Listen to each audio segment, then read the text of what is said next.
Good afternoon all. So in test 1 10 questions అడగడం జరిగింది. ఆ 10 క్వశ్చన్స్కి మన మోడల్ ఆన్సర్స్ ఎలా ఉండాలి అన్నది పర్ఫెక్ట్ మోడల్ ఆన్సర్స్ ఇచ్చాను, అది కూడా ఒకసారి చూడండి. దాంతోపాటు ఇంకా డిస్కషన్లో ఏమేమి యాడ్ చేయొచ్చు, ఏమేమి పాయింట్స్ మనం యాడ్ చేయొచ్చు, అది ఇంపార్టెంట్ అవుతుంది. So directly we will go to the question paper. So test 1 model answers Indian polity. First question, Act of 1935 Government of India Act. Act of 1935 Government of India Act provided a base for further constitution making in free India. Discuss. See, compulsory starting from 1773 Regulating Act, then 1784, then 1813, then 1833, then 1853, 1858, then again 1861, 1892, 1909, 1919, 1935, ఇవన్నీ మనకు గుర్తుండాల్సిందే. Provisions, regulating act of 1773, అందులో ఉన్నటువంటి provisions ఏంటి? Regulating act of 1773, for the first time the centralisation started. East India company పవర్ని British తీసుకోవడం start చేసింది అనమాట 1773, which is called as first centralisation of British India. So ఈ క్వశ్చనే కాకుండా ఇలా కూడా మనం ఎక్స్పెక్ట్ చేయొచ్చు question. See here, regulating act is the first step of centralisation in India. మొట్టమొదటి స్టెప్ సెంట్రలైజేషన్ ఇన్ ఇండియాకి రెగ్యులేటింగ్ యాక్ట్ అని అంటారు. Regulating act is the first step of centralisation in India. Charter act of 1833 is the final step of centralisation. ఇక centralisation అయిపోయింది, ఇక centralisation ముగించింది. అంటే ఇప్పటిదాకా ఏదైతే ఈస్ట్ ఇండియా కంపెనీ పరిధిలో ఉందో ఆ ఈస్ట్ ఇండియా కంపెనీ నుండి పవర్ బ్రిటిష్ మొట్టమొదటిసారిగా ఎప్పుడు తీసుకుంది? 1773 రెగ్యులేటింగ్ యాక్ట్. దెన్ మొత్తానికి ఈస్ట్ ఇండియా కంపెనీ అనేది లేకుండా చేసింది ఎప్పుడు అని అంటే ఇన్ ఆల్ ఎకనామిక్ స్పియర్స్, అన్ని ఎకనామిక్ స్పియర్స్లో ఈస్ట్ ఇండియా కంపెనీ లేకుండా చేసింది ఏం చట్టం అంటే 1833. First step towards centralization, final step towards centralization with respect to what? British India. Explain or why, explain or why, ఇది ఒక క్వశ్చన్ మనం ఎక్స్పెక్ట్ చేయొచ్చు. కానీ మీరు ఖచ్చితంగా గుర్తుంచుకోవాల్సింది రెగ్యులేటింగ్ యాక్ట్ ఆఫ్ 1773 ప్రొవిజన్స్. 1784ని చార్టర్స్ యాక్ట్ అంటాము. 1784 is called as Charters Act, 1813 is Charter Act, 1833 is Charter Act, 1853 is Charter Act. Write about Charters Act, write about various Charters Acts in British India time. 1784 provisions, 1813 provisions, 1833 provisions, 1853 provisions. ఇంకొక ప్రశ్న, 1858 government of India act.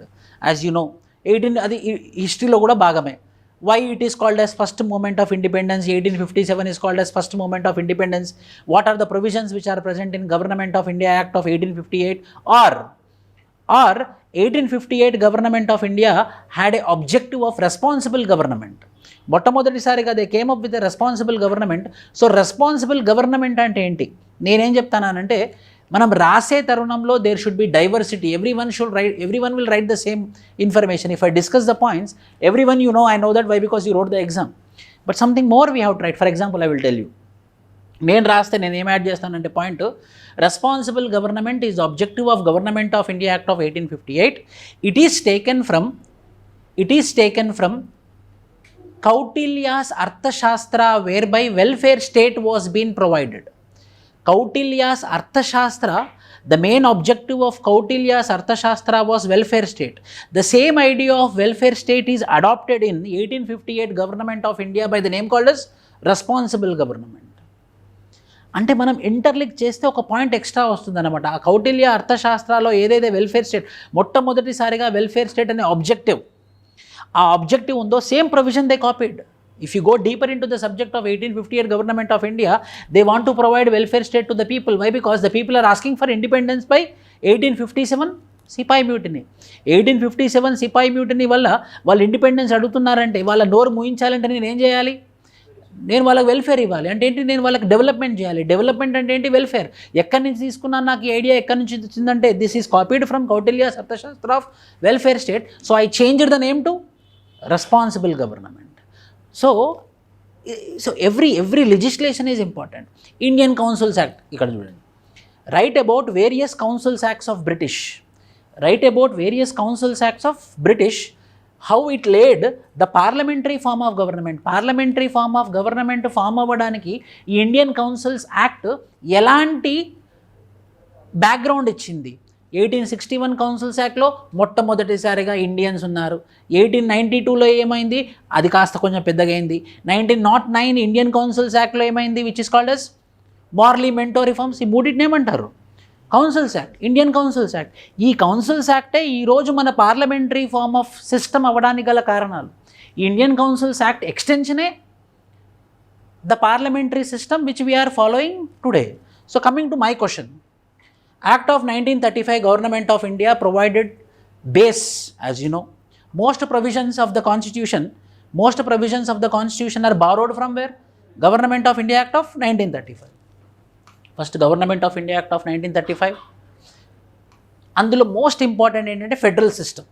So ఇంట్రడక్షన్లో government of India act of 1935 రాసిన తర్వాత అందులో అన్నిటికన్నా important అయినటువంటి provision ఏంటనేది federal system అని చెప్పిన తర్వాత దాని ఆబ్జెక్టివ్స్ ఏంటి, దాని ప్రొవిజన్స్ ఏంటి. For example, all India federation, provincial autonomy, ఒక్కొక్కటి heading. All India federation, provincial autonomy, division of subjects, then diarchy at the centre, reserve subjects and transfer subjects, bicameral legislature, federal assembly was the lower house with a tenure of 5 years, federal court, reorganisation of provinces also. Odisha ఒక province లాగా ఈ government of India act of 1935లో form అయింది.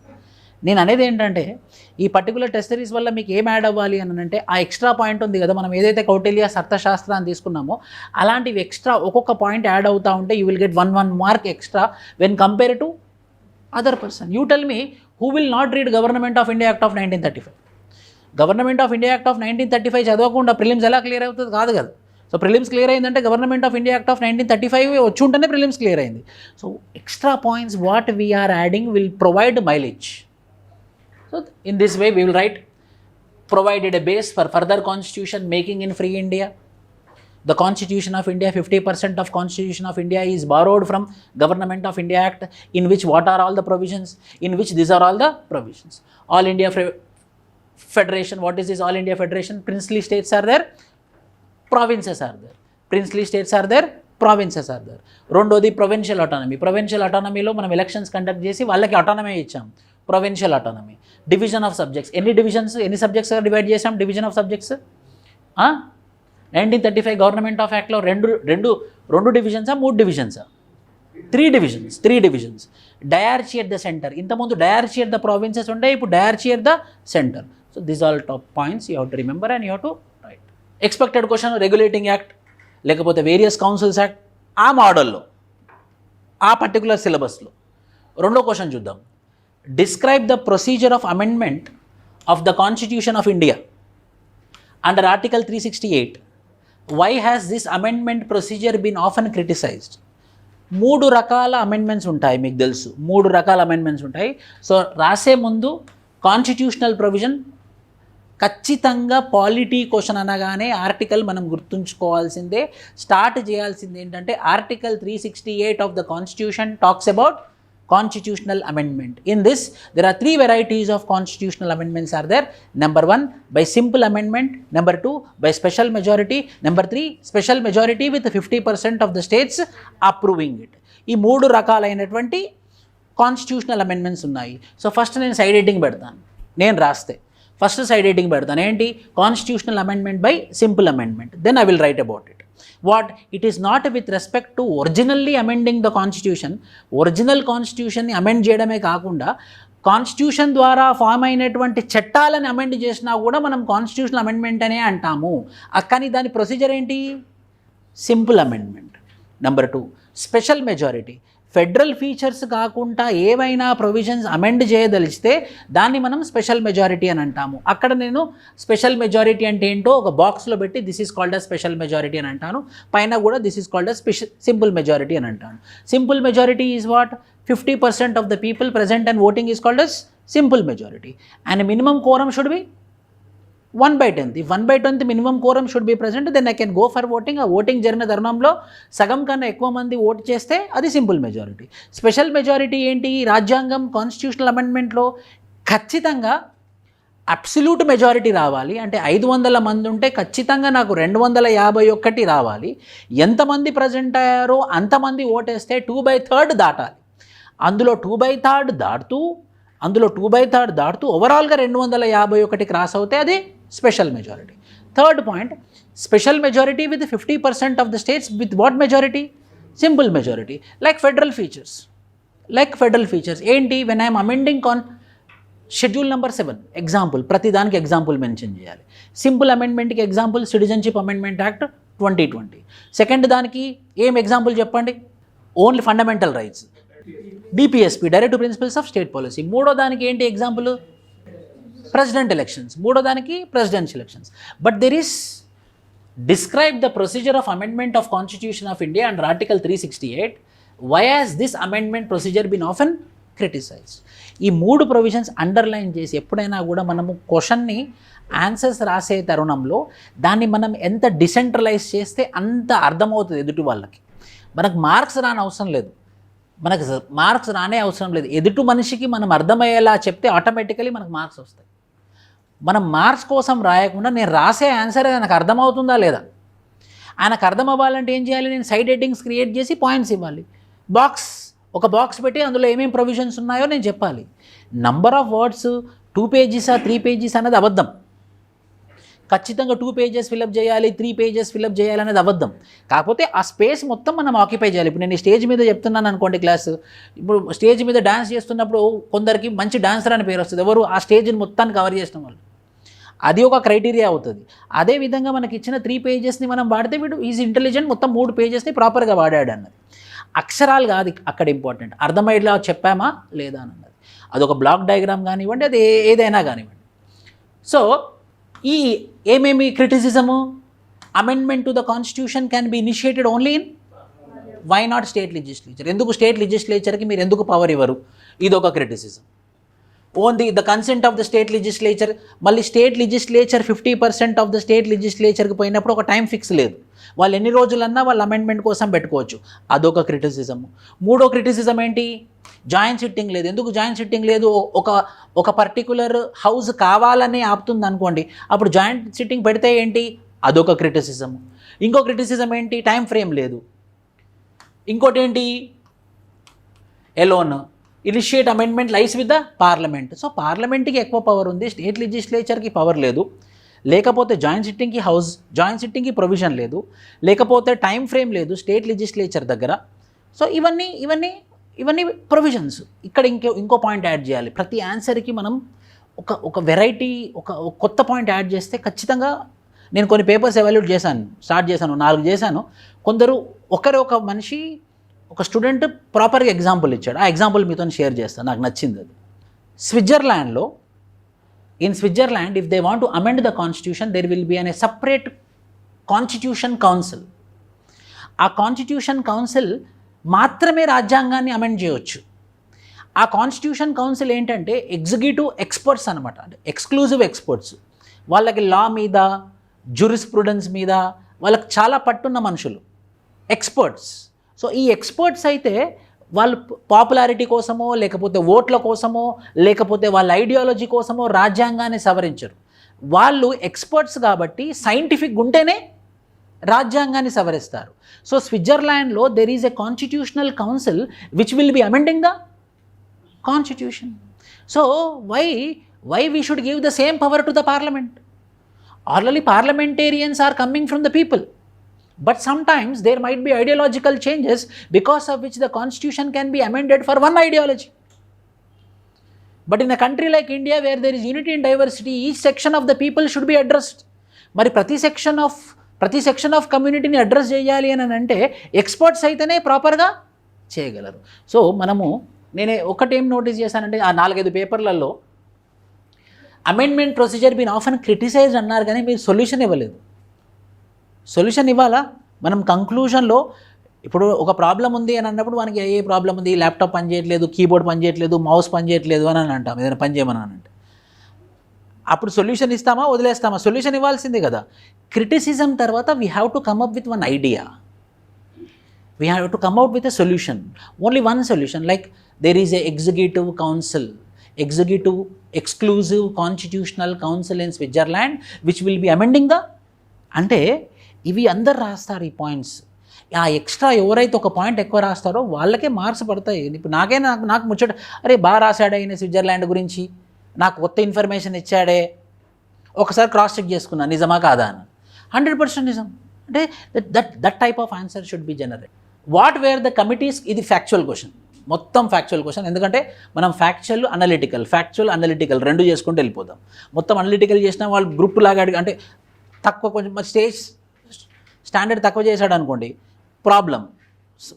Facts as what where the committees constituted to perform various task associated with framing of the constitution. ఏమేమి? ఒకటి మనం అనుకోవచ్చు, first constituent assembly form అయింది, ఎందుకంటే కాన్స్టిట్యూయెంట్ అసెంబ్లీలోనే ఆ బాడీస్ ఉన్నాయి కాబట్టి ఫస్ట్ కాన్స్టిట్యూయెంట్ అసెంబ్లీ గురించి రాస్తాం. కాన్స్టిట్యూయెంట్ అసెంబ్లీ ఎప్పుడు ఫామ్ అయింది, కాన్స్టిట్యూయెంట్ అసెంబ్లీలో ఉన్నటువంటి మెంబర్స్ ఎవరు, వేరియస్ కమిటీస్ వాళ్ళకి ఇచ్చినటువంటి టాస్క్స్ ఏంటి, మీకు తెలుసు. ఫండమెంటల్ రైట్స్కి ఒకటి, మైనారిటీస్కి ఒకటి, various committees, various tasks. Constituent assembly purpose and role, various committees of constituent assembly, major committees ఉన్నాయి, మైనర్ కమిటీస్ ఉన్నాయి. Drafting procedure, there is a drafting committee, 7 మెంబర్సే ఉన్నారు అందులో. ఆ డ్రాఫ్టింగ్ మెంబర్స్కి చైర్మన్ బిఆర్ అంబేద్కర్. ఈ కమిటీ ఇచ్చినటువంటి అన్ని రిపోర్ట్స్ అన్ని కాన్సాలిడేట్ చేసినటువంటి డ్రాఫ్టింగ్ కమిటీ ద్వారా ఫైనలైజ్ అయినటువంటిది constitution of India. So here not only ఒక పాయింట్ యాడ్ చేయాలి మనం, not only the drafting committee గొప్పతనమే కాదు, ఈ మేజర్ కమిటీస్ కానివ్వండి, మైనర్ కమిటీస్ కానివ్వండి, వాళ్ళు ఇచ్చినటువంటి రికమెండేషన్స్ మీదనే వీళ్ళు ఏం చేశారు, సెలెక్ట్ చేసి ఒక అద్భుతమైనటువంటి రాజ్యాంగాన్ని చేశారు. అంటే ఈ రోల్ ఒక డ్రాఫ్టింగ్ కమిటీకే చెందదు, ఈ కమిటీ మేజర్ కమిటీ ఉన్న మైనర్ కమిటీలకు కూడా చెందుతుందని మనం అప్రిషియేట్ చేయాలి అన్నమాట. అప్పుడు మనం అప్రిషియేట్ చేసినప్పుడు ఏమవుతుంది, ఆన్సర్ రాసే వాళ్ళకి, ఇప్పుడు ఒక లీడర్నే కాకుండా లీడర్ కింద ఉన్నటువంటి followers also we are appreciating it. That is one thing which you have to remember with respect to this third question. Constituent Assembly committees address a variety of constitutional concerns. All the committees of the Constituent Assembly, the most important committees was drafting committee. Final draft was been formed and adopted on November 26, 1949. ఈ మధ్యలో ఆ factual informations మనం add చేస్తాం. Do you agree? ఇక్కడే ఉంది question. Do you agree with some of the criticisms made against the composition and working of the Constituent Assembly? Critically comment. అంటే criticism ఉంది ఎవరి మీద, కాన్స్టిట్యూయెంట్ అసెంబ్లీ మీద క్రిటిసిజం ఉంది. ఏంటది, ఇది లాయర్స్ ప్యారడైజ్ అని, లేకపోతే హిందూ డామినేటెడ్ అని, లేకపోతే కాంగ్రెస్ డామినేటెడ్ అని, ఇదంతా క్రిటిసిజం. లెంతియెస్ట్ రిటర్న్ డాక్యుమెంట్ అని, అది కాన్స్టిట్యూయెంట్ అసెంబ్లీ రాస్తేనే కదా అది ఫైనల్ అయింది. అన్ఎలెక్టెడ్ అని, సోవరెన్ కాదని. ఎందుకు సోవరెన్ కాదు, అది బ్రిటిష్ టైంలో ఫామ్ అయింది కాబట్టి సోవరెన్ కాదని. ఇన్ని క్రిటిసిజమ్స్ ఉన్నాయి. మనని ప్రశ్న అడుగుతున్నాడు అన్నమాట, ఇన్ని క్రిటిసిజమ్స్ ఉన్నాయి కదా కాన్స్టిట్యూయెంట్ అసెంబ్లీ మీద, ఇన్ని క్రిటిసిజమ్స్ ఉన్నాయి కదా కాన్స్టిట్యూయెంట్ అసెంబ్లీ మీద, మీరు నమ్ముతారా, అవి నిజమేనా?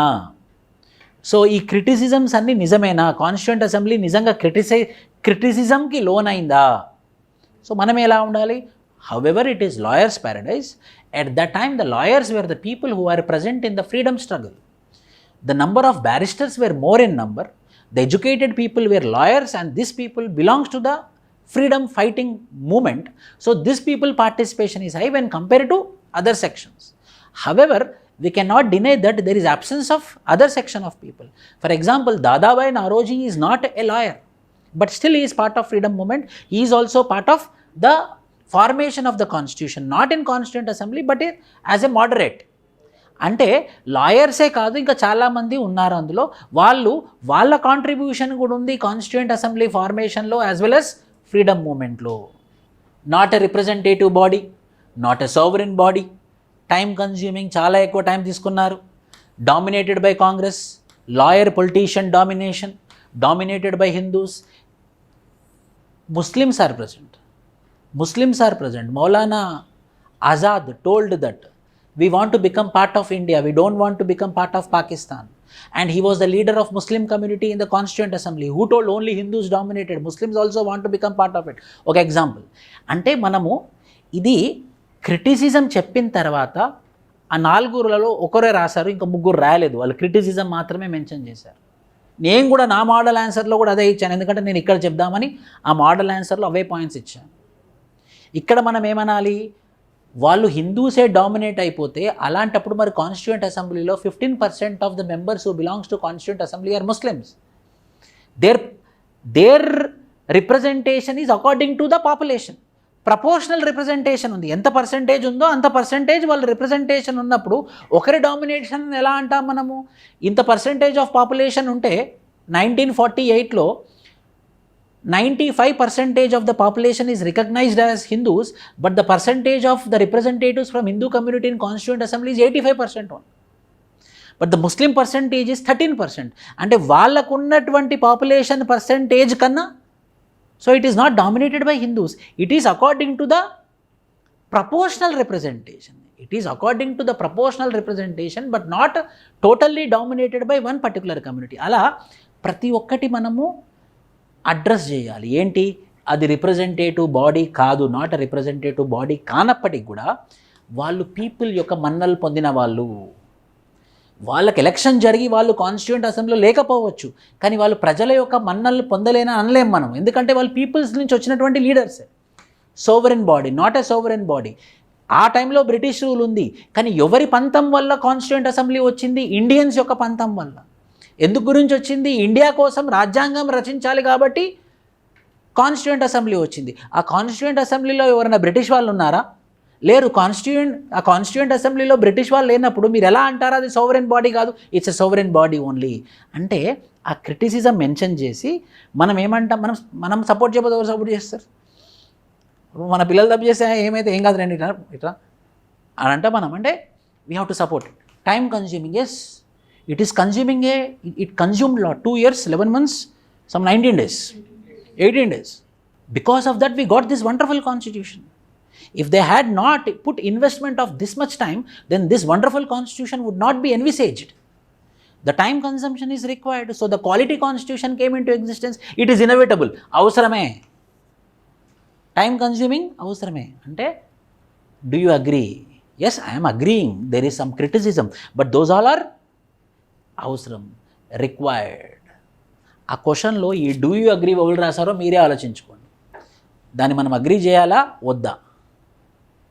Do you agree with some of the criticism made against the composition and working of the constituent assembly? Critically evaluate, critically comment. అంటే అవి రాసిన తర్వాత దాన్ని అబద్ధమని ప్రూవ్ చేయాలి. మనం ప్రూవ్ చేసి ఫైనల్గా ఏమంటాము, అన్ని సెక్షన్స్ ఆఫ్ పీపుల్ పార్టిసిపేట్ చేస్తున్నారు, అన్ని సెక్షన్స్ ఆఫ్ ప్రొఫెషన్ వాళ్ళు పార్టిసిపేట్ చేస్తున్నారు. So constituent assembly is a inclusive composition.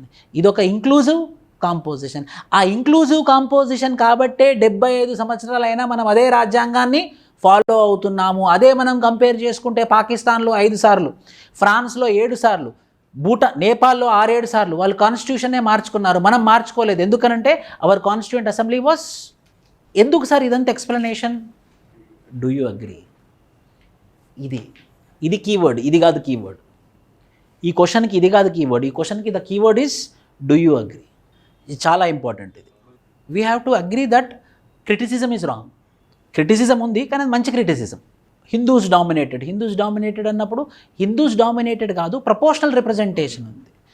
అది క్రిటిసిజం కాదు, అది ప్రపోర్షనల్ రిప్రజెంటేషన్. అంటే ఇవన్నీ వాస్తవాలే, కానీ ఆ వాస్తవాలు ఇంత అద్భుతమైనటువంటి రాజ్యాంగాన్ని రచించేయడానికి ఉంది. అది పాజిటివ్ కంక్లూజన్ అనమాట. అంటే ఇప్పుడు మనమే క్రిటిసైజ్ చేసామనుకోండి, ఎందుకు అక్కడ ప్రశ్న డూ యూ అగ్రీ కాకుంటే రైట్ అబౌట్ అని ఉంటే మనం క్రిటిసిజమే రాసేవాళ్ళం. If the question is about write about the criticism on the constituent assembly, we will put as it is. ఏదైతే ఉందో యాజ్ ఇట్ ఈస్గా రాస్తాం. కానీ అక్కడ ప్రశ్న ఏంటి, డూ యూ అగ్రీ అంటే ఇప్పుడు మనల్ని మనం క్రిటిసైజ్ చేసుకోలేం కదా. సో డూ యూ అగ్రీ అన్నదే దాని యొక్క ఇంపార్టెంట్ అక్కడ, ఆ point. Yes, there is a criticism, but however I believe that it is not a criticism. However I believe that because of those factors only we got this robust. ఇది చాలా important. Fraternity మనకు తెలుసు, ముఖ్యంగా 4 ఉంటుంది మనకి. ఏమేమి ఉన్నాయి? Socialist, sovereign, socialist, secular, objectives, natures of the preamble, nature of the constitution, objectives of the constitution. Objectives ఏంటి? జస్టిస్, లిబర్టీ, ఈక్వాలిటీ, ఇంకొకటి ఫ్రెటర్నిటీ. ఆబ్జెక్టివ్స్ ఆఫ్ కాన్స్టిట్యూషన్లో 4 ఉంటుంది. కానీ ఎక్కడ చూసినా లిబర్టీ, ఈక్వాలిటీ, జస్టిస్ గురించే మాట్లాడుకుంటూ ఉంటాం, కానీ ఫ్రెటర్నిటీ గురించి మాట్లాడుకోం. నేను కూడా అదే నమ్ముతాను. ఫ్రెటర్నిటీ ఉంటేనే లిబర్టీ ఉంటుంది, ఫ్రెటర్నిటీ ఉంటేనే జస్టిస్ ఉంటుంది, ఫ్రెటర్నిటీ ఉంటేనే ఈక్వాలిటీ ఉంటుంది. ఫ్రెటర్నిటీ అంటే ఏంటి సార్? ఫ్రెటర్నిటీ అంటే brotherly feeling. Fraternity means a brotherly feeling. When we can have a justice, when there is a brotherly feeling between all the communities in India, SC, ST, OBC, general or Muslims or Christians, when there is fraternity, obviously there will be justice. When there is fraternity, obviously there will be equality. So అన్నిటికన్నా ముందు ఏంటి అని అంటే ఫ్రెటర్నిటీయే. కానీ ఈ fraternity పక్కదో పట్టింది, ఎవరు మాట్లాడినా దేని గురించి మాట్లాడుతున్నారంటే ఈక్వాలిటీ, జస్టిస్ అండ్ లిబర్టీ. అది ప్రశ్న. సో ప్రశ్న మీనింగ్ అది. Fraternity remain least understood, least discussed and the least practised of the 4 pillars of constitutional morality. Constitutional మొరాలిటీలో 4 ఉన్నాయి మనకి: liberty, equality, justice and fraternity. Out in the preamble of India's constitution and from its constitution also derives the unity of the nation. ఈ 4 అసలుకి పట్టించుకోనటువంటిది, 4 neglect అయినటువంటిది fraternity. కానీ ఫ్రెటర్నిటీయే important. ఎందుకంటే fraternity ఉంటే మనం 3 ensure చేయొచ్చు. అది ఎలా రాయొచ్చు? ఫ్రెటర్నిటీ గురించి ఎక్స్ప్లెయిన్ చేసిన తర్వాత లాస్ట్కి if fraternity is there this will be, if this is there we can ensure this 3. Diagrammatic representation ఎందుకు ఇంపార్టెంట్ అని అంటే, ఒక ఆన్సర్ మనం ఒక 40 years or 50 years person evaluate చేస్తున్నప్పుడు మనం ఆన్సర్స్ అన్నీ చదువుకుంటూ వెళ్ళినప్పుడు మన కళ్ళకు కూడా ఏమవుతుంది, మోనోటోనస్ వస్తుంది. అవి ఒకటే లైన్ బై లైన్. ఇది కామన్ సెన్స్, దీని పెద్ద ఏదో అవసరం లేదు. మనం ఒక 4 ఆన్సర్లు 5 ఆన్సర్లు రాసిన తర్వాత అన్ని రాతపూర్వకంగానే ఉన్నాయనుకోండి, మనకేం విజిబిలిటీ అనేది ఉంటుంది, ఒక కాన్సెప్ట్ ఉంటుంది విజిబిలిటీ అనేది. మనం ఆన్సర్ రాసింది ఎదుటి వాళ్ళకి కనువింపు కనబడాలి. కంటెంట్తో పాటు విజిబిలిటీ. ఫంక్షన్కి వెళ్తాము, ఫంక్షన్తో పాటు కొత్త బట్టలు, మంచి బట్టలు వేసుకొని వెళ్తాం. ఎందుకు? నేను వచ్చాను, నా అటెండెన్స్ ఉంది, ఎట్ ద సేమ్ టైం అందరికన్నా నేను మంచిగా తయారై వచ్చాను. 2 విజిబిలిటీ. నా అటెండెన్స్ ఉంది, నా విజిబిలిటీ కూడా ఉంది. So it's not only content, it is also visibility. ఆ విజిబిలిటీ ఎలా వస్తుంది? ఇలాంటి వల్ల. Fraternity, when fraternity is there, I'm ensuring equality, I'm ensuring liberty, I'm ensuring justice. అప్పుడు నేను ఆన్సర్ స్ట్రక్చర్లోకి వెళ్తే, in preamble the objectives are equality, justice, liberty and fraternity. First side heading justice గురించి రాస్తాను, 2 లైన్లు. జస్టిస్ అంటే ఏంటి? నెక్స్ట్ లిబర్టీ గురించి రాస్తాను, 2 లైన్లు. నెక్స్ట్ ఈక్వాలిటీ గురించి రాస్తాను, 2 లైన్లు. 4వది ఫ్రెటర్నిటీ గురించి రాసి ఫ్రెటర్నిటీ గురించి ఎక్స్ప్లెయిన్ చేస్తాను. ఫ్రెటర్నిటీ అంటే universal brotherhood, togetherness. Why it is required? There is a frequent conflict between Hindus and Muslims. There is a frequent conflict between the tribals and non-tribals. There is a frequent class conflict between the rich people and the poor people. Why such conflicts are there? Such conflicts are there because there is absence of fraternity. So in order to stop that conflict, what we should have? Fraternity. If fraternity is there, what we can ensure? Adi prashna akkada. Tarvata constitution, from its constitution also derives the unity of the nation. Fraternity, sense of common brotherhood. Example, single citizenship. Communal violence undi kabatti edi avasaram? Fraternity avasaram. Fraternity essentially means that all citizens should behave members of the same family. No one should treat a fellow citizen as inferior. While the morals of preamble like justice, equality, liberty have been explicitly and implicitly ensured through fundamental rights, direct to principles of state policy, this is not the case with fraternity. Ivanni equality, justice, liberty ఇవన్నీ fundamental rights, direct principles of state policy ద్వారా mention చేశారు. కానీ ఫ్రెటర్నిటీకి exclusive ఎలాంటి provisions లేవు. కానీ ఫ్రెటర్నిటీయే the least discussed, the least debated, the least followed is universal. Objective resolutions ఇదే కదా మెయిన్. నెహ్రూ చేసినటువంటి ఆబ్జెక్టివ్ రెజల్యూషనే మెయిన్ కాన్స్టిట్యూషన్ ఫామ్ అవ్వడానికి. Objective resolution laid down the fundamentals and philosophy. Objective రెజల్యూషన్సే మెయిన్. ఇక్కడనే ఫండమెంటల్ రైట్స్ మొదటిసారిగా మనం ఫండమెంటల్ రైట్స్ పెట్టదలుచుకున్నామన్న డిస్కషన్ జరిగింది ఈ ఆబ్జెక్టివ్ రెజల్యూషన్ అప్పుడే. It was a moral commitment expressed by the makers of the constitution. Moral commitment మనం ఖచ్చితంగా ఆబ్జెక్టివ్ రెజల్యూషన్లో డిస్కస్ చేసుకొని అందులో direct principles of state policy ఉండాలి, అందులో ఫండమెంటల్ రైట్స్ ఉండాలి అన్న డిస్కషన్ వచ్చింది. ఆబ్జెక్టివ్ రెజల్యూషన్ ఎప్పుడైతే నెహ్రూ చేశాడో ఇండియన్ నేషనల్ కాంగ్రెస్లో, అప్పుడే ఫండమెంటల్ రైట్స్ ఈ కాన్స్టిట్యూయెంట్ అసెంబ్లీలో డిస్కషన్ జరగాలి, direct principles of state policy ఉండాలి అని డిస్కస్ చేసుకుంది ఎప్పుడు ఆబ్జెక్టివ్ రెజల్యూషన్లో. సో ప్రశ్న దేని గురించి? ఆబ్జెక్టివ్ రెజల్యూషన్స్ గురించి. Write about objective resolutions. ఈ ఆబ్జెక్టివ్ రెజల్యూషన్స్లో ఏమేం పాయింట్స్ ఉన్నాయో మోడల్ ఆన్సర్స్ ఉన్నాయి. Moral commitment and key values, objective resolution, preamble goals, అవన్నీ. ఈ ప్రియాంబుల్ ఏదైతే ఉందో ఈ ప్రియాంబుల్ ఎక్కడి నుంచి తీసుకున్నామంటే ఈ ప్రియాంబుల్ ఇలా ఉండాలి అని యూఎస్ఏ నుంచి తీసుకున్నాం. కానీ ప్రియాంబుల్లో ఉన్నది ఎక్కడి నుంచి తీసుకున్నామంటే ఆబ్జెక్టివ్ రెజల్యూషన్. ప్రియాంబుల్ అనేది ఎక్కడి నుంచి తీసుకున్నామంటే అమెరికన్ నుంచే. కానీ ప్రియాంబుల్లో ఉన్నది ఎక్కడి నుంచి తీసుకున్నామనంటే ఆబ్జెక్టివ్ రెజల్యూషన్ నుంచి. Objective resolution provided foundation for India's constitution which institutionalize essential values of equality, liberty, democracy, sovereignty, cosmopolitan identity. Moral resolve to form government that will carry out many promises made by the nationalist movement to the Indian people. The preamble to the constitution is based on this resolution, which was overwhelmingly adopted on January 22, 1947. అంటే నేను ఈ ప్రశ్న అడగడానికి కారణం ఏంటంటే లక్ష్మీకాంత్లో ఉన్నది మాత్రమే చదువుతున్నారు. లక్ష్మీకాంత్లో ఆబ్జెక్టివ్ రెజల్యూషన్ లేదు. బట్ ఆబ్జెక్టివ్ రెజల్యూషన్ కూడా ఇందులో భాగమే. ప్రియాంబుల్లో ఉన్న ప్రతి ఒక్కటి justice, liberty, equality, fraternity objective రెజల్యూషన్లో ఉంది. నేచర్లో సోషలిస్ట్ కాకుండా ఏమేమి ఉండే ఒరిజినల్ కాన్స్టిట్యూషన్లో?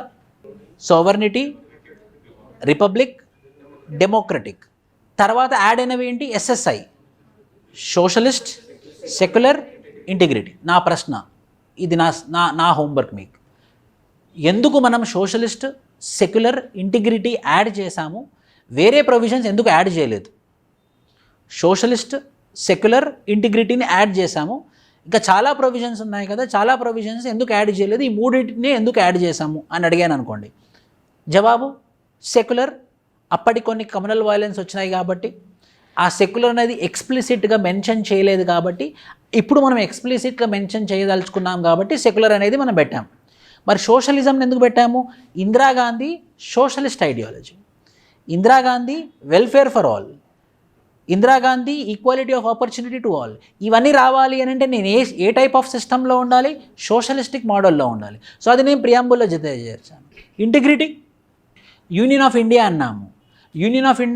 అప్పుడు ఏం జరిగింది? బెర్రీ కేసు జరిగింది, వార్ జరిగింది 1962, 1965, 1971.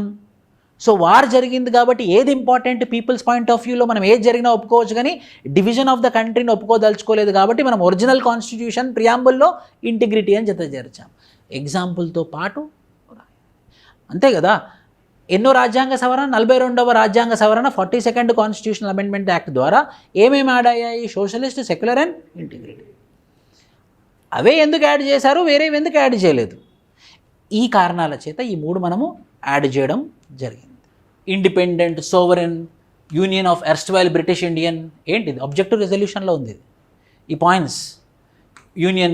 Indian states are willing to be part of union, ఇవన్నీ ఆబ్జెక్టివ్ రెజల్యూషన్లో ఉన్నటువంటి పాయింట్స్. సో ఖచ్చితంగా ఆబ్జెక్టివ్ రెజల్యూషన్స్ చదవండి. దీన్ని ఏమంటారంటే కొంచెం మనం పాలిటీ డెప్త్కి వెళ్తే బేర్ యాక్ట్ చదవాలి. బేర్ యాక్ట్ అంటే original act, original constitutions, original యాక్ట్లని బేర్ యాక్ట్ అంటాం. అక్కడ ఇవి క్లియర్గా మెన్షన్ చేసి ఉంటాయి.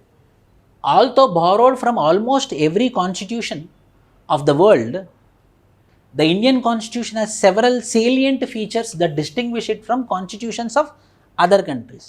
ఇదొక ప్రశ్న ఎక్స్పెక్టెడ్ ఆ టాపిక్ మీద. Constitution of India has been framed after ransacking of all the known constitutions of the world. Direct క్వశ్చనే, మీరే చెప్పండి నాకు. Suspension of fundamental rights at the time of emergency ఎక్కడి నుంచి తీసుకున్నాం? ఫ్యాక్ట్స్. ఎందుకు అక్కడి నుంచి తీసుకోవాల్సి వచ్చింది? అవును. సో ఆ పాయింట్స్ అని మనం మెన్షన్ చేస్తాం. Borrowed from various, first Indian constitution రాసిన తర్వాత ఇండియన్ కాన్స్టిట్యూషన్ ఎంత టైం తీసుకుంది, ఎవరెవరు పాల్గొన్నారు, ఎవరు చేశారు, కాన్స్టిట్యూంట్ అసెంబ్లీ చేసిన తర్వాత point wise features of Indian constitution although ఒక్కొక్కటి ఎక్కడి నుంచి. కానీ మనం ఏమంటున్నాము ఫైనల్గా? It is unique. ఎందుకు యూనిక్? కాన్స్టిట్యూషనల్ అమెండ్మెంట్ రిజిడా, ఫ్లెక్సిబులా? It's a combination of both, rigid and flexible. ఇంకేమేం ప్రొవిజన్స్ మనం చెప్తాము? వాటికన్నా మనది యూనిక్ అని చెప్పడానికి లెంతియెస్ట్ రిటర్న్ కాన్స్టిట్యూషన్ ఇన్ డీటెయిల్గా మెన్షన్ చేశాము. అలా లేదు బిల్ ఆఫ్ రైట్స్. ఇప్పుడు అమెరికన్ కాన్స్టిట్యూషన్ తీసుకుంటే నియర్లీ 42 పేజెస్ మాత్రమే ఉంటుంది. అంటే మనం we are very careful in designing the constitution such that smallest of the smallest also we took care. అంటే ఒక చిన్న తప్పు కూడా మన ద్వారా ఉండకూడదు అన్నది అదొక యూనిక్నెస్. ఇంకా integrated and independent judiciary. True.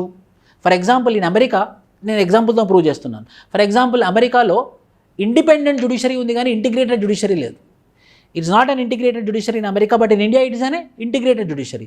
From High Court it will go to the Supreme Court, but in the states of USA it will not go to the Supreme Court, Federal Court of America. Only Federal Court of America will discuss only the issues of Constitution. So, మనది integrated ఉంది కాబట్టి కింద తప్పు జరిగినా పైన తప్పు జరగదు. అందుకోసం యూనిక్. ఇంకా parliamentary form of democracy. Parliamentary form of democracy every time, every day Council of Minister headed by the Prime Minister is accountable to the Lok Sabha. That is not the case with American President. Once he become the President, he is President. Once. Impeachment procedure is different. అవును, అప్పుడు నేను దేంతో compare చేస్తున్నా ఆన్సర్లో? నాకు ఏదో అవసరం దాంతోనే compare చేస్తా కదా. నేను అమెరికాతో కంపేర్ చేస్తున్నాను. America is best. సో అమెరికాతో కంపేర్ చేస్తాను. నేను ప్రైమ్ మినిస్టర్ ఉన్నప్పుడు నేను ప్రెసిడెంట్తోనే కంపేర్ చేస్తా. ప్రైమ్ మినిస్టర్, సో ఈ ప్రైమ్ మినిస్టర్ మోడల్ని ఈ ప్రెసిడెంట్తో, వై బికాస్ ఇవి రెండు కాంట్రరీ కాబట్టి మనం ప్రైమ్ మినిస్టర్ అడాప్ట్ చేసుకున్నప్పుడు మనం ప్రెసిడెంట్తోనే కంపేర్ చేయాలి. సో ప్రెసిడెంట్తోనే కంపేర్ చేస్తున్న తరుణంలో ఈ ప్రైమ్ మినిస్టర్ మోడల్ యొక్క బెనిఫిట్ ఏంటి? Everyday is accountable to the Lok Sabha. President is not everyday accountable to the body, representative body, lower house, senate. అదొకటి యూనిక్నెస్. సో ఏవేవైతే యూనిక్నెస్ ఉన్నాయో వాటి ఎక్స్ప్లెనేషన్తో రాస్తే what are the basic values enshrined in the preamble of our constitution? How relevant are these values in the present times? ఈ రోజు ఎంత relevant? Socialism రిలవెంటా కాదా? సెక్యులరిజం రిలవెంటా కాదా? ప్రియాంబుల్లో ఉన్నటువంటి ఆబ్జెక్టివ్స్నే మనం తీసుకుంటున్నాం. సోషలిజం రిలవెంటా కాదా? Side heading. Socialism is relevant today or not? Why because everything is capitalism now. Socialism is relevant or not? కొన్ని ఎగ్జాంపుల్స్ పెడతాం మనం. గ్లోబల్ హంగర్ ఇండెక్స్లో 107 ర్యాంక్ వచ్చింది అవుట్ ఆఫ్ 121 ర్యాంక్స్ 2022 ప్రకారంగా. 2021 పోల్స్తే 101 ర్యాంక్ ఉండే, 2022కి వచ్చేసరికి 107 ర్యాంక్ ఉండే. అంటే 6 మనం తగ్గిపోయాము అని అంటే మనం ఫోకస్ చేయాల్సింది క్యాపిటలిజం మీదనా, సోషలిజం మీదనా? సోషలిజం మీద. నంబర్ 1. నంబర్ 2, ఎక్కువ వేస్టింగ్ ఉన్నటువంటి పిల్లలు, అంటే సన్నగా ఉన్నటువంటి పిల్లలు, మాల్ న్యూట్రిషన్ ఉన్నటువంటి పిల్లలు మొత్తం గ్లోబల్ హంగర్ ఇండెక్స్లో ఉన్నటువంటి 121 కంట్రీస్లో ఎక్కువ పిల్లలు ఏ కంట్రీలో ఉన్నారనంటే ఇండియాలో ఉన్నారు. అంటే ఇంకా మనం క్యాపిటలిజంతో వెళ్ళాలా, సోషలిజంతో వెళ్ళాలా? సోషలిజంతో వెళ్ళాలి. క్వశ్చన్ని మనం డివైడ్ చేస్తున్నాం. నేనైతే డివైడ్ చేస్తే రాస్తాను. నేను ఎలా డివైడ్ చేస్తున్నాను? ఆ ప్రియాంబుల్లో ఉన్నటువంటి ఆబ్జెక్టివ్ సోషలిజం ఉంది, నేచర్లో సోషలిజం ఉంది, నేచర్ ఆఫ్ ద ప్రియాంబుల్లో, నేచర్ ఆఫ్ ద కాన్స్టిట్యూషన్లో సోషలిజం ఉంది. ఇంత 28% of the population is living below poverty line according to Rangarajan committee. Capitalism అవసరమా, సోషలిజం అవసరమా? సోషలిజం అవసరం. 21st century, we are very near to the 75 years of independence. We had a communal conflicts in the center of the capital in the year 2020. So whether I have to go with secularism or whether I have to go with communal ideology, I have to go with secular ideology. ఈరోజు రిలవెంటే. 21st centuryలో 75 years independence చేస్తూ ఉంటే 2020లో capital సిటీలోనే, Delhi capital సిటీలోనే communal వైలెన్సే ఒక 100 మంది చచ్చిపోయారు 2020లో. అంటే నేను కమ్యూనల్ ఐడియాలజీతో వెళ్ళాలా? Secularism is also relevant today. Integrity of the nation. Every minute we have a threat from China. Every minute we have a threat from China, which we experienced in the last 2 years. So we have to focus on what? Integrity. Integrity is relevant today. Sovereign. Now, the global organizations like World Trade Organization, United Nations Organization, International Agency, International Atomic Energy Agencies are controlling the internal policies of the country. Avuna kada? World Bank ఏమంటది, IMF ఏమంటది, మీకు loan కావాలి అని అంటే మీరు ఖచ్చితంగా liberalisation, privatisation, globalisation చేస్తేనే నేను మీకు లోన్ ఇస్తాను అని అందనుకోండి. అంటే నా ఇంటర్నల్ పాలసీని ఎవరు కంట్రోల్ చేస్తున్నారు? గ్లోబల్ ఆర్గనైజేషన్స్ కంట్రోల్ చేస్తుందంటే నేను ఇంకా సోవరినా? అయిపోయా. నా ఇంటర్నల్ పాలసీని ఎవరు కంట్రోల్ చేస్తున్నారు ఇప్పుడు?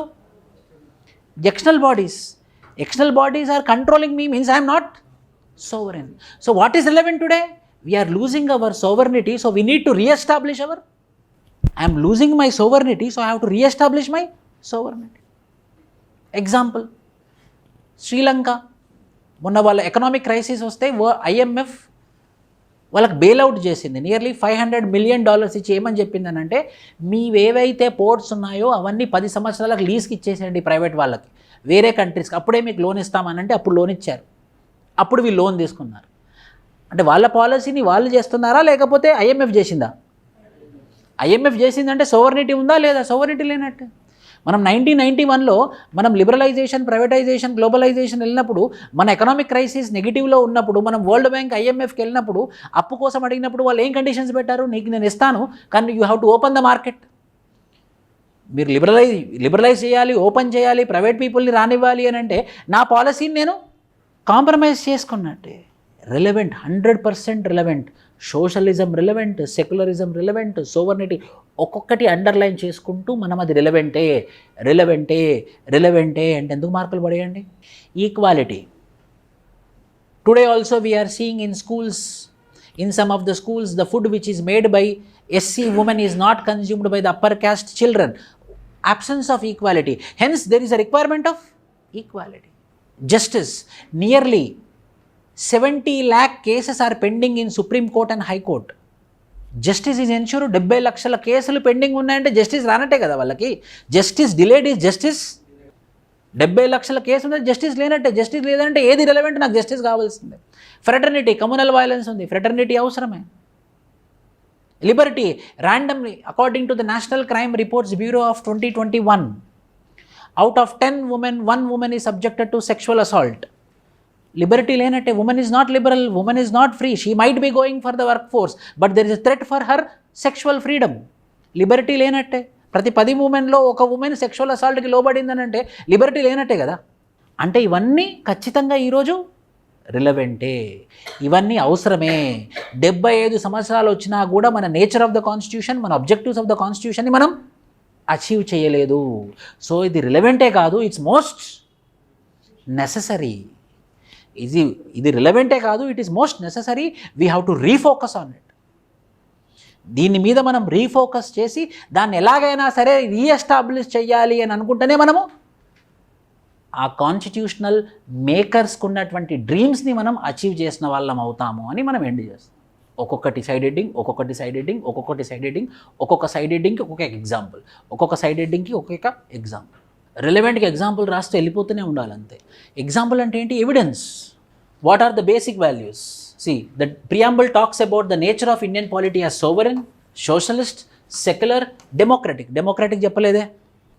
According to the report of India Against Corruption NGO, 80% of the voters accepted that they took money for vote. So it's a democracy is it the democracy which we are living? So democracy is failed. ఒక report, India against corruption అనే NGO ఒక report conduct చేస్తే 2021లో 80% of the voters ఏమని ఒప్పుకున్నారంటే నేను డబ్బులు తీసుకున్నాను. డబ్బులు ఇచ్చేవాడిది పక్కన పెట్టండి, public accepted that we are taking. So we didn't achieved democracy. Republic, head of the state and the head of the country are elected. Obviously electoral reforms లేకపోవడం వల్ల, ప్రాపర్ ఇన్స్టిట్యూషనలైజ్డ్ ఎలక్షన్ సిస్టమ్ లేకపోవడం వల్ల ఆ రిపబ్లిక్ అనేది reach అయినా కూడా అంత ఎఫెక్టివ్గా రీచ్ అవ్వలేదు. Objectives: justice, liberty, equality, fraternity, dignity for it's citizens. ఇవి 4 ఒక్కొక్కటి సైడ్ హెడ్డింగ్. ఫస్ట్ చెప్తున్నాను నేను, అది ఏ పేపర్ అయినా సరే, ఏ క్వశ్చన్ పేపర్ అయినా సరే 1 నిమిషం ఇన్వెస్ట్ చేయాలి ఆ క్వశ్చన్ అర్థం చేసుకోవడం కోసం. దాన్ని పీసెస్ లాగా బ్రేక్ చేయాలి. పీసెస్ లాగా బ్రేక్ చేసినప్పుడు 2 అర్థమైనాయి మనకి. ఒకటేమో నేచరు, ఇంకోటేమో ఆబ్జెక్టివ్. అది రిలవెంటా కాదా అని అంటున్నాడు. అది మనం రీచ్ అయ్యి ఉంటే అది రిలవెంట్ కాదు. ఒక టార్గెట్ ఇప్పుడు నువ్వు గ్రూప్ 1 ఆఫీసర్ అయిపోయావు అనుకోండి, అయిపోయిన తర్వాత రిలవెంటా గ్రూప్ 1 ఎగ్జామ్? గ్రూప్ 1 ఆఫీసర్ అయిపోయిన తర్వాత రిలవెంట్ కాదు కదండి, అయిపోయింది కదా, మీ టార్గెట్ రీచ్ అయిపోయారు కదా. నువ్వు అక్కడ సస్టైన్ అవ్వాలి. ఇప్పుడు నీకు రానంత వరకే అది రిలవెంట్. ఒకసారి వచ్చిన తర్వాత నెక్స్ట్ టార్గెట్ ఉంటుంది. ఏంటిది? ప్రమోషన్, లేకపోతే సంపాదన, లేకపోతే ఎవరికైనా మనము పెన్షన్ 2000 ఇస్తే అందులో 500 తీసుకోవడం, నీకు నెల 2000 వస్తే నాకు 500, అందులోకి నాకు 500 ఇవ్వాలి. ఇక అప్పుడు మన టార్గెట్స్ ఏమవుతాయి? టార్గెట్స్ మారిపోతాయి. వై? బికాస్ అది గడిచిపోయింది కాబట్టి. సో ఆ టార్గెట్ రీచ్ కానంత వరకే relevant. Once we reach the target it is irrelevant. So it's relevant. కంక్లూషన్లో ఏం పెట్టండి, ఇంగ్లీష్ మీడియం వాళ్ళు అయితే there is a need for refocus, reinvest, reinvent the provisions of the constitution of India. ఇంకా దాని మీద ఇంకా మనం రివైజ్ చేయాలి, ఇంకా మనం రీఇన్వెంట్ చేయాలి, ఇంకా మనం చేయాలి. అప్పుడే ఆ కాన్స్టిట్యూషనల్ మేకర్స్ ఏవైతే ఎన్విజన్ చేశారో అవి మనం ఎప్పటికీ ఈ పాలిటీలో ఈ మొదటి యూనిట్స్కి మాత్రం ఖచ్చితంగా మీరు కాన్స్టిట్యూషనల్ మేకర్స్ని, ఫౌండింగ్ ఫాదర్స్ని, వాళ్ళ డ్రీమ్స్ని మనం తీసుకొని రావాలి. Contemporary relevance. See Chinese incursion along line of actual control, sovereignty, integrity రెండు కాంప్రమైజ్ అవుతాయి. సోవర్నిటీ కాంప్రమైజ్ అవుతుంది, ఇంటిగ్రిటీ కూడా కాంప్రమైజ్ అవుతుంది. CAA, NRC, constitution, citizenship amendment act, secularism, democracy. మనం దాదాపు పొలిటికల్ డెమోక్రసీ అచీవ్ చేసాం, కానీ సోషల్ డెమోక్రసీ, ఎకనామిక్ డెమోక్రసీ మనం రీచ్ కాలేదు. ఆ పొలిటికల్ డెమోక్రసీలో కూడా ఫ్లాస్ ఉన్నాయి, నేను చెప్పినట్టు, ఏవి ఆ రిపోర్ట్ చెప్పినట్టు. కానీ సోషల్ డెమోక్రసీని, ఎకనామిక్ డెమోక్రసీని కంపేర్ చేస్తే కొంచెం పొలిటికల్ డెమోక్రసీ కొంచెం better. But there is no social democracy, there is no economic democracy. Economic democracy ఉంటే ఇంతమంది మాల్ నరిష్డ్ ఎందుకుంటారు? ఎకనామిక్ డెమోక్రసీ ఉంటే ఇంతమందికి హంగర్ వల్ల ఎందుకు ఇబ్బంది పడతారు? So there is no economic democracy. Social democracy తీసుకుంటే అట్రాసిటీస్ ఆర్ ఇంక్రీజింగ్, ఎందుకు ఇంక్రీజ్ అవుతాయి? సోషల్ డెమోక్రసీ కూడా లేదు. Political democracy comparatively better, but however it is also having some evidence. India rank 107 out of 121 countries in the global hunger index అని అదే చెప్పేది. మనము ఈ ర్యాంకింగ్ చదువుతాం కదా, ఇక ముందు మీరు అడాప్ట్ చేసుకోవాల్సిన పద్ధతి నేను చెప్పేది. ఇది అడాప్ట్ చేసుకుంటే మీకు యూజ్ అవుతుంది. మనం ర్యాంకింగ్స్ చదువుతాం కదా, ఎక్కువ చదవద్దు. ఇక ముందు మీ కంటెంట్ని మీరు ఎంత లిమిట్ చేసుకుంటే అంత మంచిది. మెయిన్స్కి ఎగ్జాస్టివ్గా చదవకూడదు, ప్రిలిమ్స్కి మాత్రమే ఎగ్జాస్టివ్గా చదవాలి. ఏ ఎగ్జామ్ అయినా సరే మెయిన్స్కి ఎంత లిమిటెడ్గా చదివితే అంత మంచిది. అవి మాత్రమే గుర్తొస్తాయి మనకి. ఒక గ్లోబల్ హంగర్ ఇండెక్స్ రిపోర్ట్ కానీ, మేక్ ఇన్ ఇండియా రిపోర్ట్ కానివ్వండి, వరల్డ్ ఎకనామిక్ ఫోరం రిపోర్ట్ కానీ, 4-5 రిపోర్ట్లు గుర్తుంచుకొని ఈ రిపోర్ట్లనే మనం రాస్తూ ఉండాలి అంతే. ఒక 10 రిపోర్ట్లు సోషల్కి సంబంధించి, ఒక 5 రిపోర్ట్లు ఎకనామిక్ సంబంధించి, అవే మనం తింపుతూ ఉండాలి. అవి గుర్తుంచుకొని రాస్తే అవే ఎవిడెన్సెస్ కదా. 50 గుర్తుంచుకొని ఏం రాయకపోతే వేస్ట్. అది నేను ఇలా రాశాను. Out of 121 countries in the GIHI 2022 with a score of this much, India has level of hunger that is serious.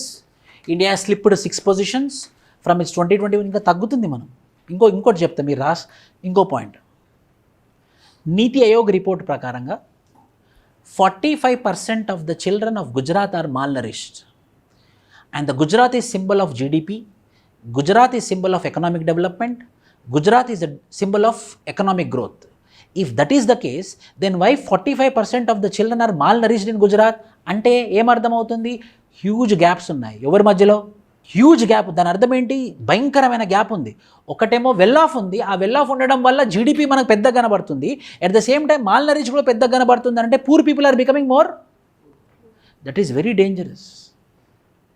The gap between the poor and the rich is very high. It leads to what? It leads to imbalance in social order, eventually results in law and order problem. ఇప్పుడు మనం రాసే answer ఎలా ఉండాలంటే ఈ గ్యాప్స్ని bridge చేసే విధంగా ఉండాలి. ఈ గ్యాప్స్ని బ్రిడ్జ్ చేయాలి అని అంటే నేను పాలిటీ క్లాస్, నేను పాలిటీ టీచర్ని కాబట్టి ఈ గ్యాప్ని బ్రిడ్జ్ చేయాలి అని అంటే ఏం చేయాలి? ఆ కాన్స్టిట్యూషన్లో ఉన్నాయి ఫాలో అవుతే చాలు, ఆ ప్రియాంబుల్లో ఉన్నాయి ఫాలో అవుతే చాలు. అంటే అది రిలవెంట్. నేను రీచ్ కాలేదు కాబట్టి రిలవెంట్. అంతేనా అండి? నేను ఎందుకు దీని మీద ఎక్కువ టైం పెట్టానంటే ఇవి ఇంపార్టెంట్. Contemporary రిలవెన్సే important. అడగకపోయినా ఒక లైన్ రాయండి. సమకాలీన కాంటెంపరీ ఈరోజు టైం ప్రకారం. అప్పుడు ఏమవుతుందంటే ఆన్సర్ నేను కరెక్షన్ చేసినా సరే, మీరు కరెక్షన్ చేసినా సరే, అరే ఈయన కాంటెంపరీ రాశాడే ప్రతిదానికి, మీరు కరెక్షన్ చేసినప్పుడు మీ కరెక్షన్ చేసే మనిషి మనలాంటి మనిషే, కొంచెం సీనియర్ ఎక్స్పీరియన్స్ కాబట్టి పేపర్స్ అతని దగ్గరికి వెళ్ళాయి, అంతే తేడా. మనకు నచ్చిందంటే ఎదుటివాడు కూడా నచ్చుతుంది. మనకి ఎప్పుడు నచ్చుతుంది? సోషల్, ఎకనామికల్, పొలిటికల్, కల్చరల్ అన్ని డైమెన్షన్స్ కవర్ చేస్తూ కాంటెంపరీగా లింక్ చేస్తే ఆటోమేటికల్లీ మనకు నచ్చుతుంది ఆన్సర్. అదే ఆన్సర్ ఆయనకు నచ్చుతుంది. మళ్ళీ పాలిటీలో రాజ్యాంగంలో అది ఈరోజు రిలవెంటా కాదు, అది ఏదైనా సరే expected question same lines. Write about the significance of preamble. అసలు ప్రియాంబుల్ యొక్క సిగ్నిఫికెన్స్ ఏంటి, అసలు ఎందుకు preamble? Subject. Write about the significance of preamble, whether preamble is part of the constitution or not. కొన్ని జడ్జిమెంట్లు ఉన్నాయి, preamble is part of the constitution or not. Static question. Is amendment to the preamble is necessary. ఎందుకు? ఇదెందుకు అడిగాను? Subrahmanyam, advocate doctor Subrahmanyam ఒక public interest litigation వేశాడు సుప్రీంకోర్టులో 4 నెలల కింద. ఆ పబ్లిక్ ఇంట్రెస్ట్ లిటిగేషన్లో ఏమని మెన్షన్ చేశాడంటే, సెక్యులర్ అనేది ఒరిజినల్ కాన్స్టిట్యూషన్లో లేదు, మీరు అది 1976లో యాడ్ చేశారు. సో ఒరిజినల్ కాన్స్టిట్యూషన్లో లేనిది మీరు యాడ్ చేసినారు కాబట్టి ఇప్పుడు అది తీసేయండి. ఎందుకంటే ఫౌండింగ్ ఫాదర్స్ మనసులో ఇండియా అనేది సెక్యులర్ అని పెట్టుకోలేదు, వాళ్ళు పెట్టుకొని ఉంటే అప్పుడే పెట్టేవాళ్ళు కదా, మీరు మధ్యలో జత చేర్చారు, సో మీరు తీసేయండి అని ఒక పబ్లిక్ ఇంట్రెస్ట్ లిటిగేషన్ పెట్టాడనమాట. I think you know Subrahmanyam, doctor Subrahmanyam. అందుకోసం ఈ ప్రశ్న అడిగాను నేను. ఏముంది ఇందులో? Write about the significance of preamble, whether preamble is part of the constitution or not. Static. Is amendment to the preamble is necessary. You tell me, is amendment to the preamble is necessary or not? ఆలోచన చేయండి. Is amendment to the preamble is, yes, amendment to the preamble is necessary. That is the reason in 1976 by 42nd Constitutional Amendment Act they amended and they added 3 provisions which are most required: socialist, secular, integrity. But as per the time, if any more moral principles or ethical principles or legal principles are needed, yes, it is required to be added to the preamble, but which should be according to the provisions of basic structure only. Which should be according to the basic structure only. ఇప్పుడు మనం టైంకి తగ్గట్టు మారాలా, ఇలానే ఉండాలా? టైంకి తగ్గట్టు మారాలి. నాకు అందరికీ తెలుసు మీ మనసులో ఏముండాలంటే ప్రియాంబుల్ మారకూడదు అన్నట్టుండే మీరు ఇంతమంది. ప్రియాంబుల్ ఎలా మారుస్తాం మనం? టైంకి అనుకూలంగా మనం మారాల్సిందే. టైం కాదు. సైబర్ సెక్యూరిటీ అనేది ఊహించామా రాజ్యాంగం ఉన్నప్పుడు? 1976 42nd కాన్స్టిట్యూషనల్ అమెండ్మెంట్, అప్పుడు సైబర్ అనేది ఉందా? ఇప్పుడు సైబర్ అనేది వచ్చింది, సైబర్ నేరాలు పెరుగుతున్నాయి అంటే మారాల్సిందే. టైం ప్రకారంగా రాజ్యాంగం మారాల్సిందే, టైం ప్రకారంగా ప్రియాంబుల్ మారాల్సిందే, టైం ప్రకారంగా మనుషులు మారాల్సిందే. Preamble is not an exception. Preamble is not an exception. Constitution is not an exception. కానీ ఎలా? ఆ బేసిక్ స్ట్రక్చర్ని మనసులో పెట్టుకొని మారాలి. So preamble should be changed. అందుకే కదా 42nd కాన్స్టిట్యూషన్ అమెండ్మెంట్ యాక్ట్లో మార్చారు, జత చేర్చారు, కొత్త యాడ్ చేశారు. ఇప్పటికి ఏది కొత్తనో అది యాడ్ చేయండి, కానీ అది బిఎస్డిలో భాగంలాగా ఉండాలి. ఎల్ఎస్డి కాదు. ఎల్ఎస్డి అంటే గంజాయి. The supreme court is the final interpreter and guardian of the Indian constitution. The supreme court is the final interpreter and guardian of the Indian constitution. అవును సార్, ఎస్. ఎలా? ఏమేమి ఆర్టికల్లు? కార్తిక్ చెప్పండి. Very good. 39, 32. ఇంకో question. Write the relationship, relevant question. Write the relationship between article 39, 32. ఈ రెండింటి మధ్యలో ఏంటి రిలేషన్షిప్?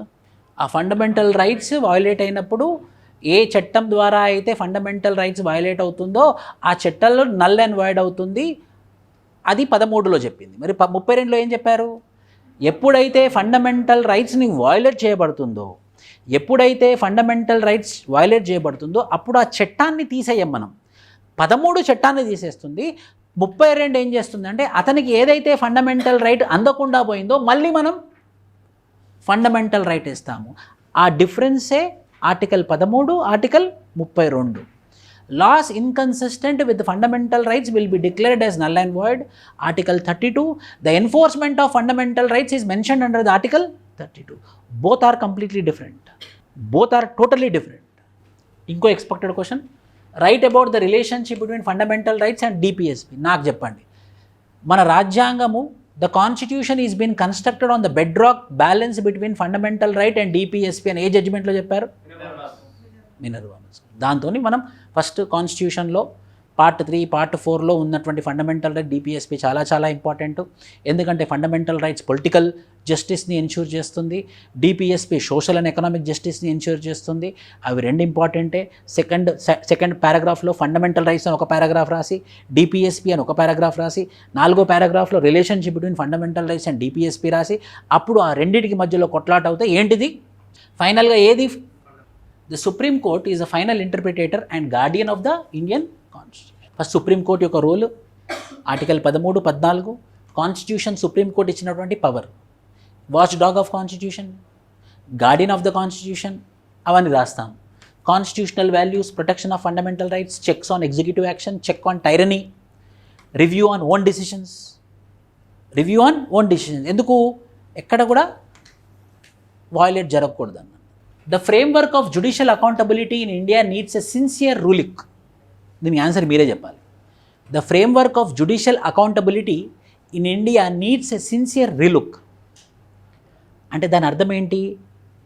ప్రశ్న, the framework of judicial accountability in India needs a sincere relook.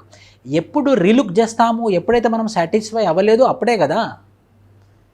ఎప్పుడైతే మనం సాటిస్ఫై అవ్వలేదో అప్పుడే మనము రీలుక్ చేస్తాం. ఇప్పటివరకు ఏముంది జ్యుడిషియల్ అకౌంటబిలిటీకి? ముఖ్యంగా కొలీజియం సిస్టమ్ ఉండే. బిగ్గెస్ట్ ప్రాబ్లం ఏంటి జ్యుడిషియరీలో అంటే ఒకటి, ఇండిపెండెన్స్ ఉంది, ఇంటిగ్రిటీ ఉంది, సర్వీస్ కండిషన్స్ ఫిక్స్డ్గా ఉన్నాయి, salaries are drawn from consolidated fund of India, ప్రతిదానికి పార్లమెంట్ నుంచి ఓటింగ్ తెచ్చుకోవాల్సిన అవసరం లేదు, అవన్నీ గ్యారంటీగా ఉన్నాయి. ఒకటి ఎప్పటికీ ఇబ్బంది. ఏంటది? Collegium system. సో ఏది మనం రీలుక్ చేయాలి? జ్యుడిషియల్ అకౌంటబిలిటీ గట్టిగా ఉండాలి అని అంటే కొలీజియం సిస్టమ్. అంటే indirectly I'm speaking about what? జ్యుడిషియరీలో భాగమే, కానీ కొలీజియం సిస్టమ్ గురించి కూడా మనం డిస్కస్ చేయాలి. ఇది ఎవరు రాయలేదు, కొంతమంది మాత్రమే రాశారు. జ్యుడిషియరీలో పెద్ద ప్రాబ్లం ఏంటిది? అపాయింట్మెంటే. జ్యుడిషియరీలో దీనికి మించిన వేరేది ఏం లేదు. కంటెంప్ట్ ఆఫ్ కోర్ట్ ఇవన్నీ కామన్, ఎక్కడైనా ఉంటాయి. కానీ ఎప్పటికీ జ్యుడిషియరీ కూడా జవాబు చెప్పలేదు. ఇప్పుడు నేను జ్యుడిషియరీని అన్నాను అనుకోండి, ఇన్ని మాట్లాడుతున్నారు, మీరు ఎలా అపాయింట్మెంట్ మీరు చేసుకుంటారు కదండి అని అన్నాను అనుకోండి, నిజమే అది. మీరు ఎగ్జామ్ రాస్తారా? మేమైనా ఎగ్జామ్ రాస్తున్నాం.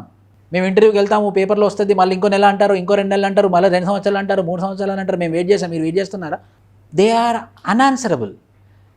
అందుకే judges are appointing judges. So ఇక్కడ ఆన్సర్ ఎక్కువ దేని చుట్టూ తిరగాలి అని అంటే, సో జడ్జెస్ ఎంక్వైరీ యాక్ట్లో వాళ్ళ removal procedure, accountability at lower court, restatement of values, వాళ్ళ challenges, overall you must summarise. The framework of judicial accountability in India needs a sincere ruling. ఇందులో ఏమేమి రాస్తారు మీరు? నేషనల్ జ్యుడిషియల్ అపాయింట్మెంట్ కమిషన్ కూడా మనం రాయాలి. మనం రీలుక్ చేస్తేనే ఎన్జేఏసీ అని ఫామ్ అయింది. కానీ మళ్ళీ ఎవరు దాన్ని ప్రశ్నించింది? జ్యుడిషియరీ. మళ్ళీ దాన్ని ప్రశ్నించి మళ్ళీ వెనక్కే వెళ్ళిపోయాం. ఏంటా వెనక్కి? మళ్ళీ కొలీజియం సిస్టమ్కి వెళ్ళిపోయాం. అంటే మళ్ళీ మీరే అపాయింట్ చేసుకుంటారా? Corruption in lower judiciary, very good. Cases, pendency of the cases, absence of fast track court, పెద్దది కొలీజియం సిస్టమ్. అది ప్రయారిటీ మీద రాయాల్సిన తర్వాత ఇక చిన్నవి రాయాలి. ఏంటి? Corruption in lower judiciary, they are not under the ambit of RTI, ఇంకా వేకెన్సీస్ ఫిల్అప్ చేయకపోవడము, ఇంకా pendency of cases, fast track courts లేకపోవడం, ఇంకా స్పెషల్ కోర్ట్స్ లేకపోవడం. Everything is going to the high court and supreme court. వెరాస్ in America there will be separate courts for companies act, separate courts for commercial cases, but everything will go here to the judiciary. ARC అవి లేకపోవడము, reconciliation, negotiation. అంటే ఇవన్నిటిలో తప్పులు ఉన్నాయి కాబట్టి, ఎక్కువ points, ఇవన్నిటిలో తప్పులు ఉన్నాయి కాబట్టి ఖచ్చితంగా మనము రీలుక్ చేయాల్సిందే. అంటే ఒక ప్రశ్నలో జ్యుడిషియరీలో ఉన్నటువంటి అన్ని తప్పుల్ని మనం చూపిస్తున్నాం కాబట్టి నేను ఇప్పుడు అని కడిగేయాలంటే సొల్యూషన్. అప్పుడు నేనేం రాయాలి? జ్యుడిషియల్ రిఫార్మ్స్ గురించి కూడా రాయాలి. సార్ పాలిటీ క్వశ్చన్లో గవర్నెన్స్ రిఫార్మ్స్ రాయాల్సి. అంటే జ్యుడిషియల్ రిఫార్మ్స్లో ఏంటి, ఏమేమి మనం యాడ్ చేయొచ్చు? జ్యుడిషియల్ రిఫార్మ్స్లో ఫాస్ట్ ట్రాక్ కోర్ట్స్ మ్యాండేటరీగా రావాలి, ఈ కొలీజియం సిస్టమ్కి ఎండ్ పాయింట్ రావాలి, ఏదైనా కొత్త సిస్టమ్ రావాలి, అది బాగా ట్రాన్స్పరెంట్గా ఉండాలి. ఇంకా very good, more number of judges should be there, more appointment should be happen. RTI ఏవైతే ప్రాబ్లం చెప్పినావో వాటికే సొల్యూషన్. ఆర్టీఐ ఆంబిట్లోకి రావాలి. ఇంకా ఎలక్ట్రానిక్ కోర్ట్స్ రావాలి. Everything should be available. Everything is under electronics except judiciary. ఇంకా Indian Judicial Service. We are planning to have an Indian Judicial Service for subordinate judges. So when merit-oriented exam is conducted, then the people will get the confidence. Why? Because the judgment should be accepted by whom? By the people. అంటే people confidence ఉండాలి జ్యుడిషరీలో. అది నువ్వు ఒక merit oriented exam ద్వారా నువ్వు conduct చేసి తీసుకుంటే people confidence ఉంటుంది, కానీ నువ్వు కొలిజియం సిస్టమ్ ద్వారా అపాయింట్ చేసుకుంటే ఎందుకు ఉంటుంది? సో ఇవన్నీ లూప్ హోల్స్ ఫైండ్ చేసి దానికి సొల్యూషన్ ఇస్తేనే మనము రిలుక్ చేసాం. ఎందుకు సార్ మీరు రికమెండేషన్స్ ఇచ్చారు, సొల్యూషన్స్ ఇచ్చారు అని అంటే కీవర్డ్ ఏంటి? కామెంట్. కామెంట్ అంటే positives, negatives, solution. Positives, negatives, solutions. ఈ కామెంట్ కీవర్డ్కి అర్థమే అది. పాజిటివ్స్ రాయాలి, నెగిటివ్ రాయాలి, solution. 1 page quality answer, 2 pages average answer, which will fetch better marks. Practice వల్ల అఖిల్, అది ప్రాక్టీస్ వల్ల. Raghu nice explanation, like wise combined review. ఇవి ఎక్కువ పాయింట్స్ వచ్చినాయా రాలేదా? ఇది మీరు కూడా మీ ఫ్రెండ్స్తో డిస్కస్ చేయాలి.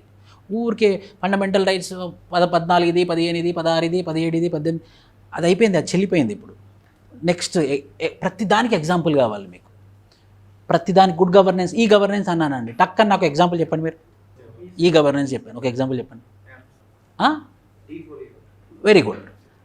అలా ప్రతిదానికి ఒక్కొక్క ఎగ్జాంపుల్ మనకి వచ్చేసేయాలి.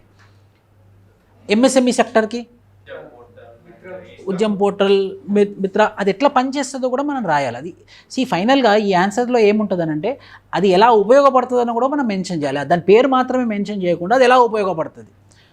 యూజువల్గా పాలిటీకి నేనైతే ఈ పర్టికులర్ అంటే 2016 మెయిన్స్ ఆధారంగా మొన్న ఏపీపీఎస్సీలో 2-3 ర్యాంకర్స్తోని మాట్లాడిన తర్వాత 7 మార్క్స్ అంటే 70% పర్సంటేజ్ వైజ్గా మార్క్స్, 70% ఆఫ్ ద మార్క్స్ అంటే ఆసమ్ ఆన్సర్, 60% అంటే 10కి 6 గుడ్ ఆన్సర్, 50% 5 మార్క్స్ అంటే యావరేజ్ ఆన్సర్, 2-3 అంటే ఏదో వేయాలన్నది 2-3 వేయడం. అలానే ఉంటుంది నాకు తెలిసినంత వరకు. సో పర్సంటేజ్ కౌంట్ చేసుకోండి. అంటే మీకు 10కి 7 వచ్చిందంటే వెరీ గుడ్ ఆన్సర్ అనమాట. Take it percentage wise. So నేను ఫైనల్గా ఏం చేస్తానంటే ఒక పేపర్కి కరెక్ట్ ఇప్పుడు ఎక్స్పెక్టెడ్ క్వశ్చన్స్ అని వేసాను. మీకు చెప్పాను ఇలా ఇస్తానని నేను. ఇది అంటే ఏది నెసెసరీ దాని తగ్గట్టు నేను మీకు ఫైనల్గా ఫైనల్ కాదు ఇప్పుడిప్పుడే ఇంపార్టెంట్ క్వశ్చన్స్ ప్రతి సెక్షన్కు 34, 30, 40. ఆ 30-40కి మీ దగ్గర ఆన్సర్స్ ఉన్నాయి రెడీమేడ్గా అంటే గుడ్. రెడీమేడ్ వద్దు. రెడీమేడ్ అంటే కొన్ని మాత్రమే రెడీమేడ్ పెట్టుకోవాలి. కొంచెం మనం అప్పటికప్పుడు ఎగ్జాంపుల్స్ యాడ్ చేసుకుంటూ వెళ్ళాలన్నమాట. అంటే కొన్ని రెడీమేడ్ ఇంపార్టెంటే, అన్నీ అలా డిపెండ్ అవుతాయి మీద మర్చిపోతాం అప్పుడప్పుడు. ఆన్సర్ రైటింగ్కి ప్రాపర్ స్ట్రక్చర్ని ఎలా మెయింటైన్ చేయాలన్న ప్రశ్నకి జవాబు ఏంటంటే క్వశ్చన్ని మళ్ళీ మనం రాయడం, అది introduction. Write about the relationship between fundamental right and directive principles of state policy. Under the basic structure doctrine of the Constitution, fundamental rights and directive principles of state policy are the important provisions which are present in the Part 3 and Part 4 of the Constitution. Here we are going to discuss about the relationship between the both. అంటే నేను ఏం చెప్పబోతున్నానో మొదటి పారాగ్రాఫ్లో చెప్పాను. నువ్వు రెండో paragraph ఏం చదువుతున్నావో నేను direction ఇచ్చాను. నువ్వు రెండో పారాగ్రాఫ్ ఏం రాయబోతున్నావో మొదటి పారాగ్రాఫ్లోనే కొంచెం ఫ్యాక్చువల్ ఇన్ఫర్మేషన్ ఇచ్చి రాజ్యాంగాన్ని జతచేర్చి ఇంకా కావాలంటే బ్రాకెట్లో 14 నుంచి కాదు 12 నుంచి 35 వరకు, 36 నుండి 51 వరకు బ్రాకెట్లో మెన్షన్ చేసి ఫ్యాక్చువల్ ఇన్ఫర్మేషన్ కూడా ఇచ్చాను. కిందికి వెళ్తున్నప్పుడు ఫండమెంటల్ రైట్స్ అని మెన్షన్ చేసి బాడీ ఫండమెంటల్ రైట్స్ దాని గురించి ఇన్ఫర్మేషన్ ఇచ్చి పొలిటికల్ డెమోక్రసీని ఇన్ష్యూర్ చేస్తుంది. DPSP third paragraph DPSP side heading పెట్టి అందులో పాయింట్స్. ఫోర్త్ ఇంతకుముందు చెప్పినట్టే రిలేషన్షిప్ బిట్వీన్. కంక్లూజన్ మళ్ళీ ఇంపార్టెంట్ అవుతుంది ఎప్పుడైనా కూడా. కంక్లూజన్ ఎప్పుడైనా కూడా ఒక వే ఫార్వర్డ్, ఒక పాజిటివ్, ఒక సొల్యూషన్ లాగా ఉంటే ఏమవుతుంది అంటే మనం ఒక పాజిటివ్ మనిషిని చూపిస్తుంది, అది కూడా మంచి ఆన్సరే. So finally directive principles of state policy కానీ ఫండమెంటల్ రైట్స్ వచ్చినప్పుడు కానీ ఫండమెంటల్ రైట్సే ప్రివేల్ అవుతుంది. దాని అర్థం directive principles of state policy is invalid అనకూడదు. రెండు సమానంగానే వెళ్ళాలి. రెండు సమానంగా వెళ్తే ఏమవుతుందంటే we can ensure social time management. 110/15 questions. So 12 minutes. అందుకే 12 into 3 36 minutes. నేనేం చెప్తానంటే డైలీ ఆన్సర్ రైటింగ్ ప్రాక్టీస్ని మొదటి 2 రోజులు రిజిడ్గా టైం ఫాలో కాకండి. చదివి రాయడం, పెన్ వెళ్ళాలి కదా ఫస్ట్. టైం మేనేజ్మెంట్ కన్నా ఫస్ట్ మన పెన్ను మూవ్ అవ్వాలి, మన కంటెంట్ రావాలి. మూడో రోజు, నాలుగో రోజు, ఐదో రోజు టైం స్టాప్ వాచ్ పెట్టుకొని టైం మేనేజ్మెంట్ చేయడానికి ప్రయత్నం చేయండి. ఫస్ట్ మనం ఆ ఫ్లోలో ఉండాలి. టైం మేనేజ్మెంట్ ఇన్ని ఎగ్జామ్స్ రాస్తే ఖచ్చితంగా టైం మేనేజ్మెంట్ వస్తుంది. అన్నిటికన్నా ముఖ్యమైనది, గొప్పది ఏంటంటే కన్సిస్టెన్సీ. అన్నిటికైనా ముఖ్యమైనది, గొప్పది ఏ సక్సెస్ అయినా కూడా ఒకటి కన్సిస్టెన్సీ. ఎవరైతే కన్సిస్టెంట్గా ఉంటారో వాళ్ళకే విజయం వచ్చినట్టు. అది ఏ ఫీల్డ్ అయినా సరే. నేను సినిమా యాక్టర్ అవ్వాలనుకుంటున్నా, రోజు గేట్ దగ్గర పోయి నిలబడ్డాను. డైరెక్టర్లు పోతున్నారు, ప్రొడ్యూసర్లు పోతున్నారు, కార్లో పోతున్నారు, రోజు నిలబడి ఉన్నాను నేను. 3 సంవత్సరాలు అయింది. అరే ఎవరబ్బా ఆయన రోజు నిలబడి ఏంటంటే సార్ ఆయనకు ఒక వేషం కావాలంటే ఇచ్చేయండి అబ్బా, 3 సంవత్సరాల నుంచి ఉన్నాడు ఆయన. After 3 years is entering in to the silver screen only because of so consistency is. Thank you.